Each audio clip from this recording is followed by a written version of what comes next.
Hey guys, welcome to another exciting episode of the Stash Report from the Stash Project. Today's actually the 28th of June, 2014. I recorded the video on Friday, but how should we put this? Things have occurred in real life that have affected the modeling community to a certain extent. Not nearly as bad as a lot of people seem to think, and plus a few other things that had gone on as far as I wasn't real happy with the video, frankly, and and whatnot. So we had to record it this morning. We're out here in LA, so right now it's dark outside, but it's not nearly as late as it is for everybody else that I know right now. So I'm still awake. We're going to do this right now. So I apologize for how hatefully dark this is, but I just don't have enough light in this truck to do this, so we're going to make do with what we have. So, pretty much everybody probably knows at this point, there's the guys from Show Rod Garage were discussing it earlier, yesterday, I believe. I'm not sure when the video was posted. I think it was yesterday. About the decision that Warner Brothers made that they're no longer going to be licensing anything with the Confederate flag on it due to the large amount of political correctness that the country is currently suffering through. Now, I'm not going to go off on some sort of social tangent, nor am I going to go off on history of the Civil War. I am originally from Virginia, despite my being located in southwestern Pennsylvania at the point in time. However, I will just say that the flag that everybody's, hullabaloo about is, a piece of history. No matter how much you want to whitewash it, you'll never get rid of it. Unfortunately, a lot of people have used it for things that have nothing to do with the actual history of it. I mean, I know a lot of people want to, go into a whole, traitorous sedition thing with the Civil War, and frankly, that's just far too simplified of outlook at what exactly the Civil War is about, and on both sides. At any rate, that's not the point. The point being, Hobby Lobby decided they're going to pull all of the General Lee kits because, I guess when you lose the ability to have the Confederate flag and gay marriage and healthcare all at the same time, you as the Christian, hobby store have to just, capitulate to something. So they threw out the General Lee kits of all things. Some other places, of course, are banning or refusing to sell Confederate flags in general: Amazon, eBay, Walmart, Target, blah, blah, blah, blah, blah. That really is neither here nor there. The situation that's going on with the General Lee and the round 2 old MPC tooling is the fact that I guess Hobby Lobby got rid of them. I don't know if Walmart did or not. The Walmart next to my house does stock that kit as being pretty much the only round 2 kit that they sell at this point. So I'll be home for the 4th, so I'm going to take a peek in the back of the toy department and see if they still have it or not. People may not realize that that's a Confederate flag, in the full sense of the term. But a lot of online places are out of stock of them, and this has caused great concern and panic among I'm sorry, guys, just a nutso bunch of builders, and I don't mean that to be necessarily insulting. Aside from the fact that the General Lee, the kit itself is, let's face it, guys, it's mediocre at best. I don't want to hear about how it's a good base kit for other conversions. I don't want to hear about how, you can use it to put underneath other things. The Revell kit is moons and sun and earth better than that MPC tooling, ever was. I mean, I realize a lot of people like this variation of the General Lee because the backlight around their window got fixed and a few other things that, make it at least semi-accurate for what it is. However, the actual civilian vehicle, non-General Lee kits that Revell put out are so far in advanced and more, and better than the Dukes of Hazzard, the old MPC 69 Charger tooling that, I don't, guys, that kit was produced. It is frankly, the most produced model kit in the United States. Since 81 or 80, whenever it originally came out, because the show came on in 79. That model kit has been produced something in the tune of 250,000 copies between the original NPC issue, all of the various reissues, because every single ownership of NPC and AMT, and even through the Racing Champion years, and now in round 2, has produced the General Lee kit. They had a collector's tin.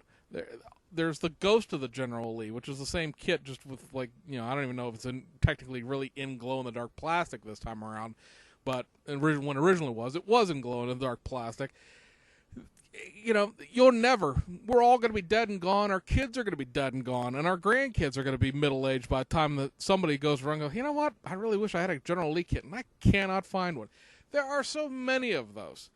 The idea that anyone needed to run right out and go buy any of them because Warner Brothers did a press release was just ridiculous. Warner Brothers couldn't just cancel licensing. Those are legal agreements. Round 2 has legal rights to make, although they probably won't make anymore at this point because they've already, have a whole bunch of them in the warehouse. But they have legal rights to make General Lee kits until the end of 2015 because you can't just cease and desist them. That's a breach of contract.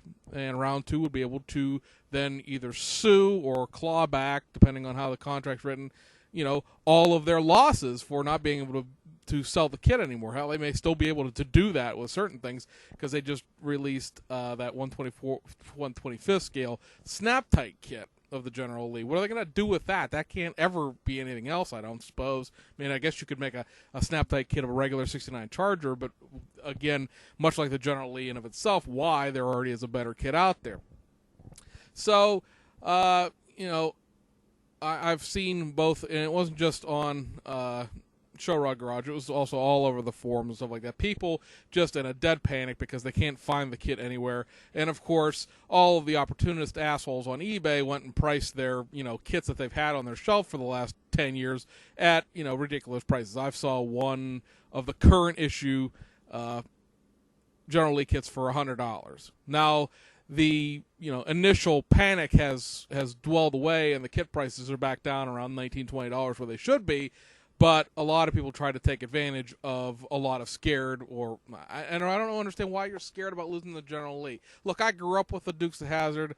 I mean, it was on when I was a wee little kid, and then I caught it in reruns and syndication. And when you're a little kid and you're watching a show, you don't realize it's not really on every day. It was a once a week show, and now you're just catching it on syndication. And I love the Dukes of Hazzard. It was a great show. Dumb Duke boys done got themselves in a heap of trouble again. But I built a General Lee twice. I don't ever foresee myself ever really wanting to build another General Lee ever again. And the people who really are very, very, very, very, very, very, very, very serious into building General Lees are whack-a-lones. And I do mean that in an insulting fashion. And I'm not talking about the guy who casually goes out and buys a General Lee kit and builds it. I mean the guys that will sit there and have a 50-page argument about what episode specifically their General Lee is trying to replicate. I can't. I've never been that into a TV show ever, even if it was a good TV show rather than just a throwaway comedy. Yeah, okay, it's iconic.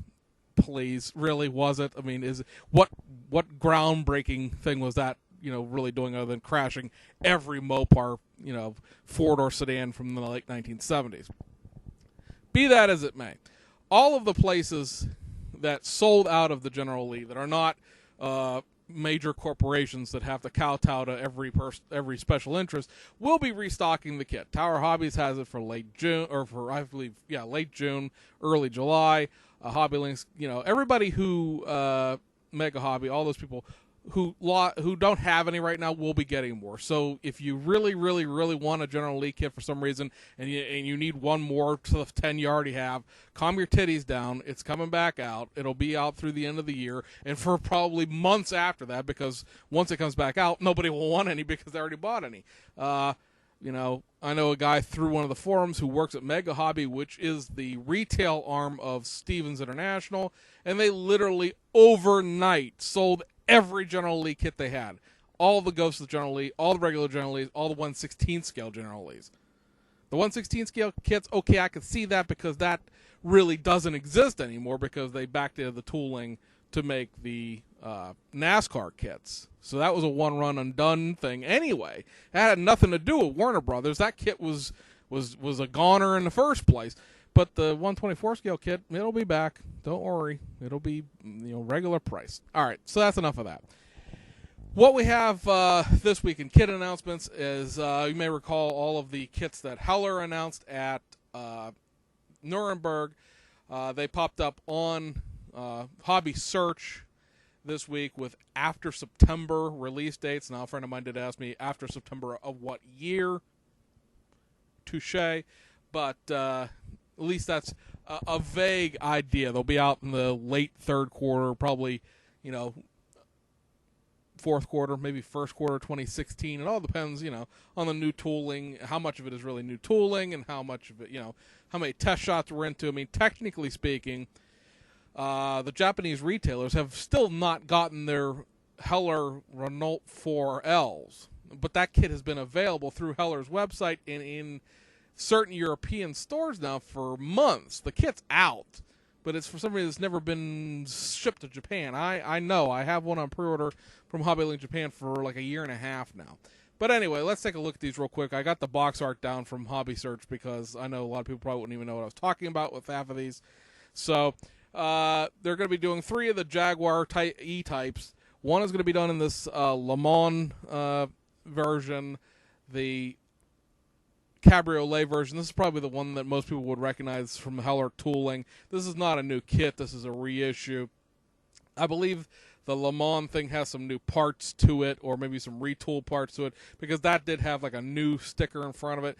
This one, you look at this box art, it says 86 pieces down there underneath the Heller logo. This will be probably the first of the 2 that come out because this really is a literal reissue.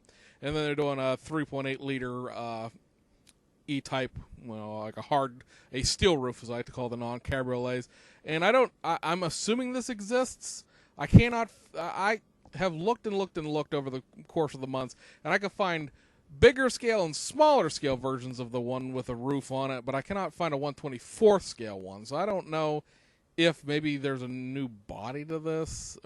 I'm sure that this is a reissue too, but it's one that I cannot find a whole heck of a lot of information on. Another reissue is this Citroen 5CV Truffle. This is an older, Heller tool that goes along with all their other, pre-war Citroens and Renaults and all the De Hails and all the big C Classic cars they did. They're all around about the same age. And then the 3 new tools are the Massey Ferguson Little Gray Tractor. This is 124 pieces, so this might be the first of the new tools that come out because they have a parts count to it at least. And then you have the Citroen Fourgon HY, the great big corrugated bread box commercial van that's based off of the Citroen 2CV chassis. Commercial version of it, obviously. And then there's the Citroen Mahari, which is like the civilian version of the military upgrade to the 2CV. How about that? It's basically what it really is, too. And there's, again, no real, concrete, it's going to be out at this time kind of release date on any of that stuff after September. So look for it around Christmas probably. And then it'll be a question of, can you even get a hold of it, in the United States without ordering it directly from France? Because like I said, the Renault 4L, you still can't even find them on eBay. I'm not sure I've seen one in a European online hobby store recently. I know you can buy them directly from Heller, but I don't know if you can buy them directly from Heller and they'll ship them to the United States. I've never tried that, so I don't know for sure. Now, one other piece of information, the 2013 Lexus LS 600 hybrid limo, that's been delayed until mid-July. That was supposed to be out at the end of the month. It's now been delayed to mid-July. The Lotus Europa Special has actually been bumped up a week, so it's no longer the 30th of July. Now it's the 21st of July, so that sounds like maybe that is finally done. The Aoshima 88 1988 Countach 5000 Quattro fuel injected. That kit is officially done. It's officially shipped. But, because of its shipping basically over the weekend, it probably actually will not come into stock until the beginning of July. Now, whether that's like the first, second, third, like the end of this week, or actually the first full week of July remains to be seen. The other piece of information from that we just literally got a couple hours ago, because of the time difference between Japan and here, is the fact that the Nissan Safari, Nissan Patrol, the four-wheel drive fire truck with the tank car that was supposed to be out at the end of this month has been delayed to undecided. Now, I don't know if that's necessarily just the way this information translated from Japanese to English, or if they really have just sort of postponed it for who knows how long. They didn't specify why it's been postponed, but it was just various factors have caused this. So I don't know if there's a problem with the tooling. And the tank car part hasn't been out with the Patrol probably since it was originally released. You can find the actual Nissan Patrol come out a few times since the what is the series called? I always forget. The Saibu Kitsatsu series. All these cars were created back in the 80s. But I don't believe the tank car has been with the actual fire truck part for since the original release. So I don't know if like I said, there's a problem with the tooling. Somebody didn't they've lost some inserts. Somebody didn't store it right or whatever. But that is now not permanently, but it has been temporarily shelved until further notice. The Chevy Cruze is probably pushed back to July. The McLaren, the 120 scale McLaren F1 car, is gonna probably come out sometime like the first, second, third. That also shipped this week. And then I believe that gets us caught up on information. Now, kit releases. 2 domestic and 1 semi-domestic, because technically speaking, you can't get it here. Round 2, you may recall from last week, had 2 kits that are still out. I'm actually doing box art for round 2 here, because I can't explain what this one is without the box art, and that was just silly not to get them both. So, on the MPC side of things, you get the re-release of the 3-axle gravel trailer. It'd be nice if they reissued the Mack that's attached to the front of the gravel trailer, because that's not the Mack that was reissued. We said before, this obviously has very vintage box art. This is like General Mills ownership MPC box art. Obviously, General Mills doesn't own them anymore, but that's the era of this box art. You get a whole bunch of new decals with this, so that you can sort of make a combination unit out of it. You can hook it to some tractor. Again, not the Mack that's pictured. Guys, keep in mind, it's just the trailer. It's not the whole truck. But there's a whole bunch of decals. Like I said, you can make trucking companies. There'll be decals for the tractor and the trailer. Also, there's supposed to be diagrams and instructions on how to make it functional rather than just being static. On the AMT side of things, is this ridiculous ridiculous show rod. This is the little hot dogger with Droopy Dog and the Bone Ranger. I'm not even sure how you can put that on a box in 2015. I'm offended. I'm protesting. This is going to have expanded decal, or hilarious. Oh, that's right, not expanded decals. This is the one that comes with hilarious decals. That's right, you're going to laugh the whole way from the store and out to your car, back to your house, and all over your hobby desk. You'll fall on the floor, your wife has to pick you up. You got pad printed slicks, so you're going to get the way that they seem to upgrade all of these old kits with those new pad printed tires. They do pad printed drag slicks. There is some sort of big colorful display diorama with this. I don't know what else to say about this, guys. It's like I don't know, an A-rail hot show rod frame with a There's a lot of dope being smoked at a certain point in time in this country, and this is a direct result of that. I think that about covers it right there. One other thing, this is a Revell of Germany release. At this time, it is not scheduled to be reboxed into a Revell of US package. That may change in the fourth quarter, although if I was to be betting on what Revell of Germany new tool this year was going to be reboxed, it would be the Porsche 918, not this BMW. This BMW will not be released until probably next month in the United States. It's currently showing like an early August release through Tower Hobbies. Now, why we reference Tower Hobbies a lot with Revell of Germany stuff is because, of course, Tower Hobbies is the retail arm of Great Plains, which is owned by Hobbico, and Hobbico owns Revell and Revell of Germany. So this kit is officially out in Europe. There were a few of them on eBay. They're all gone now. They're all, this sold real well for Revell of Germany in the first week it was out. I'm sure it'll pop back up on eBay in the next couple of weeks as more stock hits the shops in Europe that sell to the United States. The price on this is $31.95 in the United States. If you order it through Hobby Search, through Japan, because of how bad the yen to the dollar is right now, it's actually $31.25. Chances are, though, unless you happen to be buying a few other things to sort of dumb down the shipping cost a little bit, the shipping will eat you alive getting it back to the United States, because if you catch Tower Hobbies at the right time with the right amount of money, right amount of purchasing, you get free shipping a lot of the time. So if you want to wait, it'll be out. It'll be in the Revell of Germany long boxes, the flat long boxes that Revell of Germany does.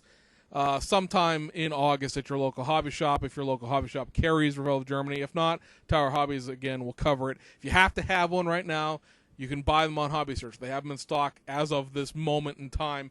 If you want to wait a couple weeks, you can probably get one on eBay for probably, the ones I saw on eBay were going for about $24 with about $11, $12 in shipping. So then, that technically is a little bit more, but, if you want it now, you're going to have to pay for it. I guess that brings us over to new releases.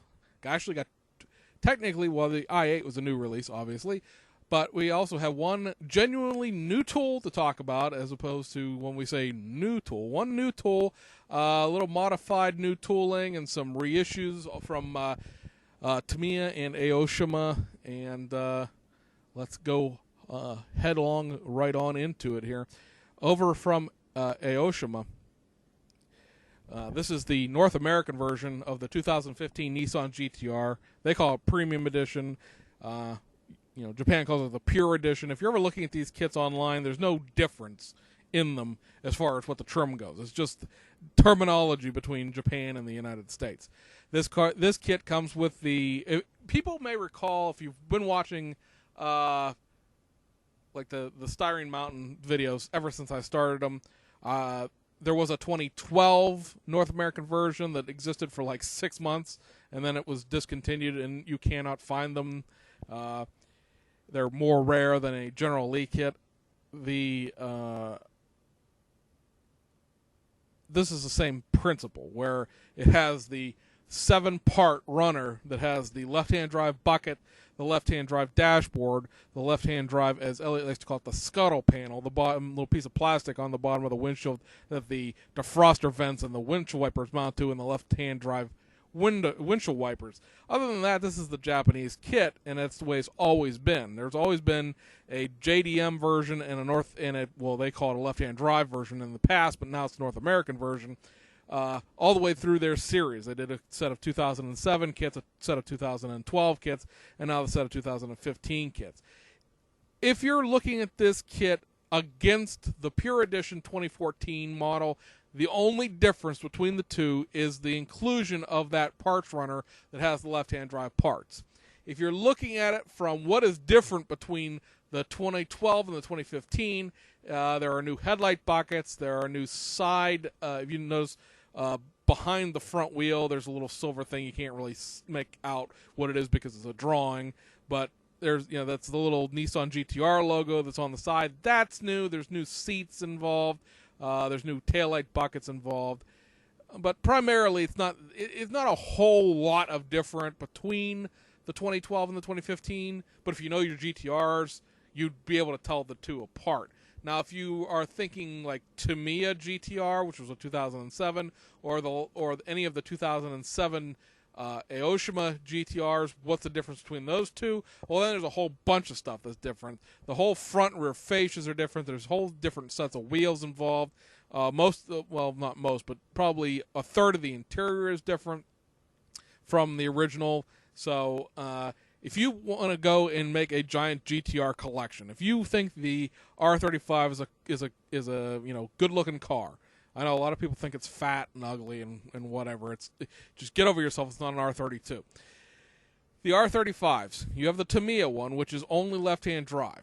And then you have the Aoshima 2007, 2012, and 2015. All of the Aoshima kits have not all of them have engines in them. Should say there are some of the 2007s that do not have engines in them.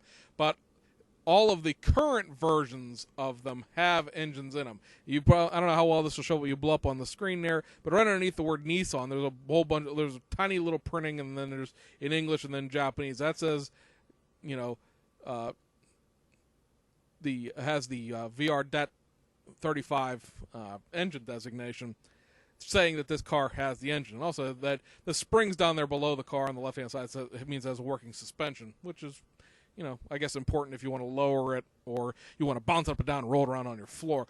But, again, you have, like I said, the Tamiya one, of course, is much lambasted because the engine block is molded into the body. There's a lot of complex masking that goes on involved in that if you want to, not make a mess out of things.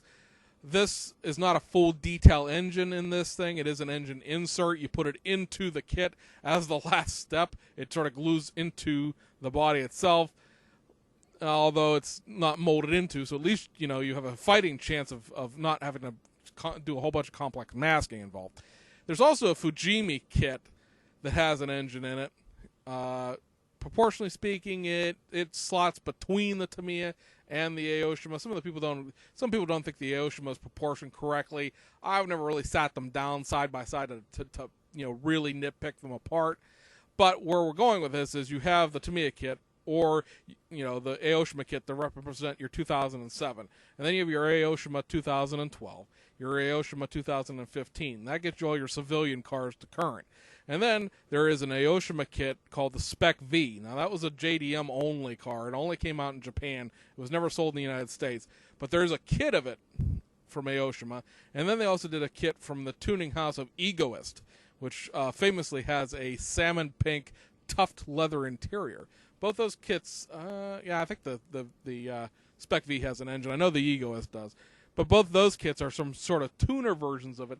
And then Fujimi also did a Spec V, and they did the Nismo Club Sport, which was a much more stripped down, almost race car prep, but not quite, version of the R35 as well. That again, the Nismo Club Sport was only sold in Japan, but that is a left-hand or a right-hand drive car only, unless you go through the trouble of sourcing a left-hand drive dashboard for it to make a Phantom.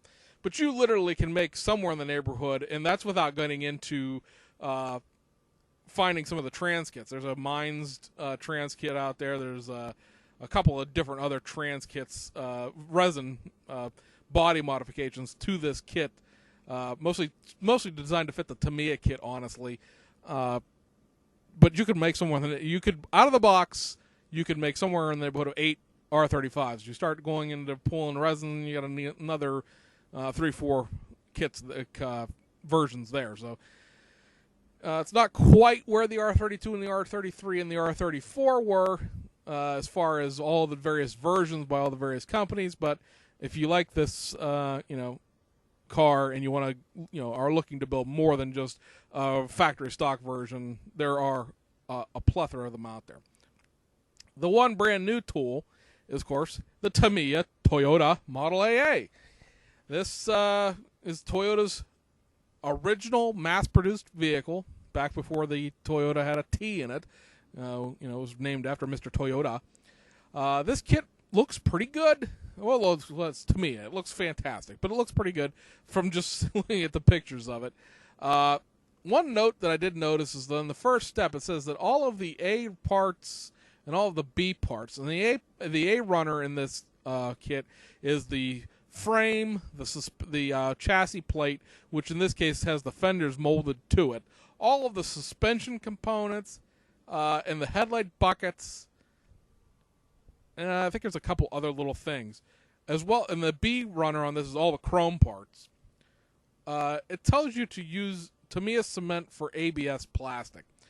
I don't know if that, well, it wasn't a misprint because it's a giant note about it, but that would mark a new thing for Tamiya. Tamiya has not used non-styrene, plastic in the past.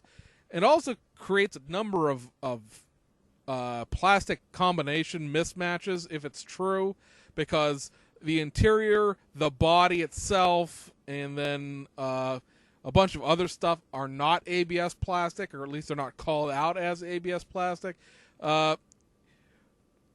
ABS plastic will not glue with tube glue. Hopefully none of you people are even using tube glue, but won't do tube glue. It also will not go with Tamiya thin, Tamiya extra thin, Tester's Model Master, the sort of the liquid tube glue that comes out with a little fine point applicator on it. Plastistruct, Ambroid weld, all those things are designed to weld and glue styrene together via melting the parts, but via chemical reaction, are not going to work with ABS glue or work with ABS plastic because ABS plastic will not glue that way. 5-minute epoxy and super glue will be your friend with this, if that is actually true. I mean, glue some parts together and see if they fall back apart would obviously be the answer to that. There are sort of metal finish decals involved here. You may remember we looked at this at the Shizuoka Hobby Show. All of this pinstripe that goes from pretty much right behind the Toyota Model AA license plate on the front bumper down the side, that's all a big decal. It's in pieces, but it's all a big decal. All of the chrome striping that would probably be a really big pain in the ass in regards to either bare metal foiling it or having them mold it, in and not have a mess to bare metal foil, is all sort of a bare metal foil water slide decal type thing. Now, this is not a full detail kit. There is a bottom half of the engine, but there is no top half. The hood is molded shut. There is a fairly large chunk of plastic obstructing you on the chassis pan as far as putting an engine into it. However, hey, you know what? That's what Sawzalls and Dremels and scribing things that were created for. The really ambitious person can, of course, open the hood up and put anything in there. You hot rod this. A lot of people I know want to hot rod this desperately because it sort of looks like a Chrysler Airflow. One other little piece, I guess, that's interesting. Two other pieces that are interesting. The hubcaps, the chrome hubcaps, are separate. They are not part of the wheels, so you don't have to worry about trying to mask those off to get the wheels painted, because the wheels are the same color as the body. This, of course, is black. There's instructions on how to paint it two different other colors. I can't remember what they are right now. I think one's a silver and something, and one's a combination of two things. And I didn't actually sit down to see what the two things were they were combining. And all the colors are in Japanese, so as far as the texting for it, so it's impossible to tell what they are. I don't read Japanese. But at any rate, the wheels have to be the same color as the body, and with the hubcaps being a separate chrome piece, you don't have to worry about masking. Also, the hood ornament is a photo etch piece. It is the only piece of photo etch included in the kit, but that's a nice little touch. Also, there's a driver figure included. We mentioned that before, but I don't want to forget. The driver figure is included in this, sort of an interesting little side gimmick, if you want to call it that, in regards to that. On the reissue side of things, you have the one reissue from Tamiya, and that is the 1989 Toyota Land Cruiser 80 VX Limited. There's no mention of it anywhere on the box art or probably any online advertising you're going to see for it, but this does include a left-hand drive dashboard, windshield wipers, and everything else. You can build this at least European spec. I don't know necessarily that it's correct to be U.S. spec, but how many people know what a Land Cruiser looks like in, say, Germany versus the United States? Yeah, like 3 people probably, and none of them are going to ever see your displayed model. This is also a full detail kit. It does come with a complete and total engine, drivetrain, suspension. Everything is separate. Obviously, this is tooled up in 8990, so it's probably right in that sweet spot of Tamiya's tooling when they were making just sort of run-of-the-mill domestic cars. before everything started being curbside and prior to the big complex stuff like the LaFerrari and the Enzo and the Porsche Carrera GT and all that kind of stuff. It's a really good kit. I actually have this one. I did not buy another one of these, although I have the sports option version, which you guys will see next month because it's going to be a July reissue. And that one has different tires and a roof rack and all sorts of cool stuff. And like I said, we'll talk about that next month when it comes out. Aoshima has some spot runs for the end of the month here as well. They are the Mitsubishi Lancer Evolution X Evo 10. This is the Rally Art version. This, of course, is the only Evo 10 that Aoshima makes that has left-hand drive involved. I was looking at it the other day. It is literally a 4-piece parts runner, which really drives me up a wall. It's literally the left-hand drive dashboard, the scuttle panel for the bottom of the windshield, and the left-hand drive wipers. That is literally the only part of it that is left-hand drive. Everything else is straight-up parts out of other kits. I really would like to see, I should write Aoshima an email, to see if they would sell me about 3 or 4 of those parts runners, because I would like to make some just regular Evo 10. They made like a 2007 and a 2009 just street Evo 10s that aren't tuner cars. They're just regular factory stock cars that I would love to build just to have in my regular Evo collection, because I have Evo 3s, 3 Evo 9s, and then I have 3 different tuner versions of the Evo 10. This kit, as well as the 2C West kits that we've talked about recently because they keep getting reissued. And I would love to make at least the civilian street cars, the non-tuner versions, be left-hand drive. And I really only need a parts runner with 4 parts on it. But other than that, what are you going to do? I guess they can say yes, they can say no. Other things to know about this: you can only build this Rally Art. It does not include any type of factory stock bumpers or front or rear fascias or hoods. It is quite literally builds the way it is on this box, and that's it.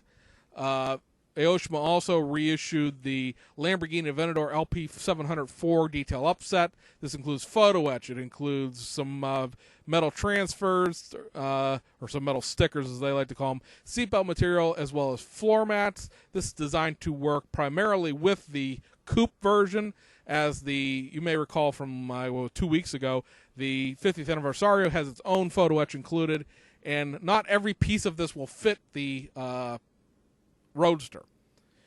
You really do need this if you're going to build an Aoshima Aventador, because Aoshima's Aventador, as it comes out of the box, has these awful clear plastic pieces that you put decals on to represent all those vents that you see at the top of the photo etch sheet.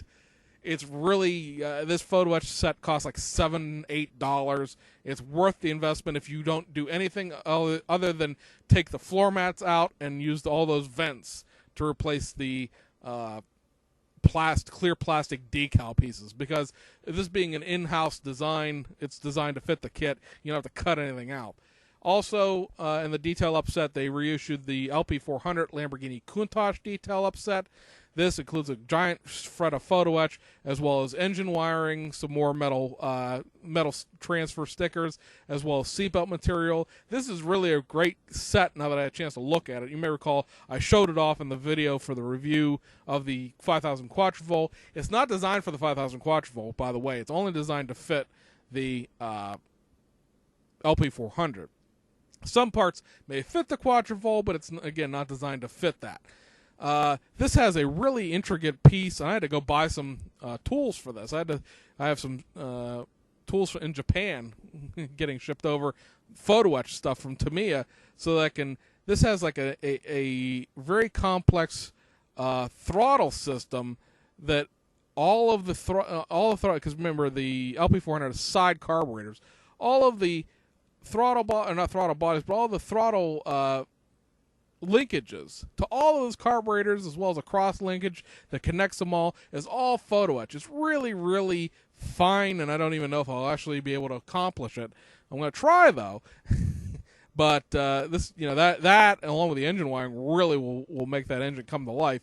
And then you have 2 other kits here, real quick. They are the Initial D Volume 1 Toyota Truno.